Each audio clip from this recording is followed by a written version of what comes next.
Hey guys, I'm up at the church. It's funny how you realize some things that you miss when they're away from you, when ordinarily you don't realize how much they mean to you. That's kind of how I feel about this cross. It's almost always here in our church building in front of our worship time. And it's significant, and we change the colors and make a point of it a lot of times. But most of the time, it just kind of stands in the background. But after we've missed being together the last few weeks, I started to realize how much it meant to me. And especially today, being the Thursday before Easter, often referred to as Maundy Thursday, Monday coming from a Latin word meaning commandments. It's rooted in Jesus' command to the disciples, a new commandment I give to you, that you love one another. And the Thursday before Easter is always kind of a reminder of Jesus washing his disciples' feet. I took off the purple on Ash Wednesday. We had put purple cloth on the cross to remind us of that season of reflection. If we had met this past Sunday, we would have put red up there, kind of an introduction to Passion Week. And the traditional colors for Maundy Thursday, is white or yellow, because it remembers the Last Supper and the initiation of communion, and a reminder of the things that happened in John chapter 13. The only place in the Bible where we're told the story of Jesus washing his disciples' feet.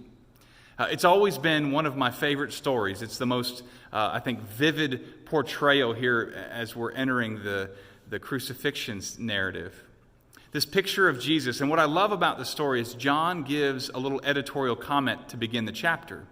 He rests aside any question of whether Jesus maybe didn't know what was coming yet or didn't realize who he was. In the first verse of John 13, Jesus is described as having a full awareness of who he was. He knew where he came from. He knew where he was going. And the fact that all these things are said initially really makes a powerful statement of what he's about to do. He gets up, he ties a cloak around his waist, and he stoops down with his basin of water, and he begins to wash his disciples' feet. Their dirty, muddy feet. This is the same God. He knows that he's God, and yet he stoops down to wash their feet. It's a powerful, powerful image. And I love because as you kind of fall into the story, you can kind of picture Jesus getting up. The whole room must have been silent.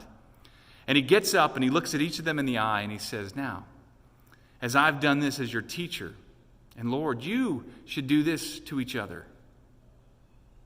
He's telling them to serve one another. That's the heart of the gospel. He's giving them a perspective that's going to carry through all of what's remaining of his ministry on earth.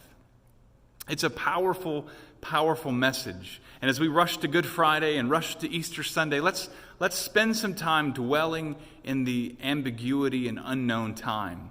The questions that the disciples must have had, like, what is this going on? He's washing our feet. Come on, he's got bigger fish to fry, bigger things to do.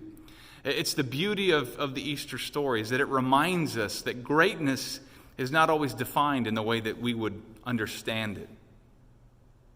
As we enter into this very unusual Easter season, I would encourage you, maybe you're home with your family or maybe you're by yourself and you're trying to figure out, how do I observe or remember Easter in an appropriate way as we kind of retrace Jesus' steps?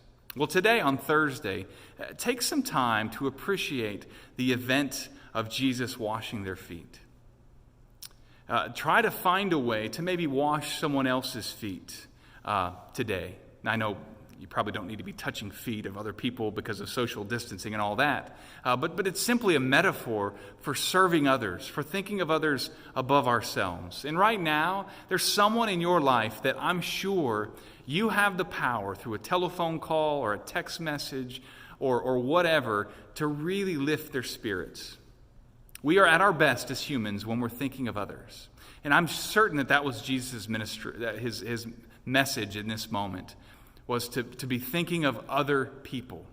We don't do that very often. We're pretty self-centered as we think about our own needs and desires. And so take this moment for a few minutes today to remember other people and place them above yourself. May blessings fall you and your family in this Easter season as the countdown to Easter is in its final days.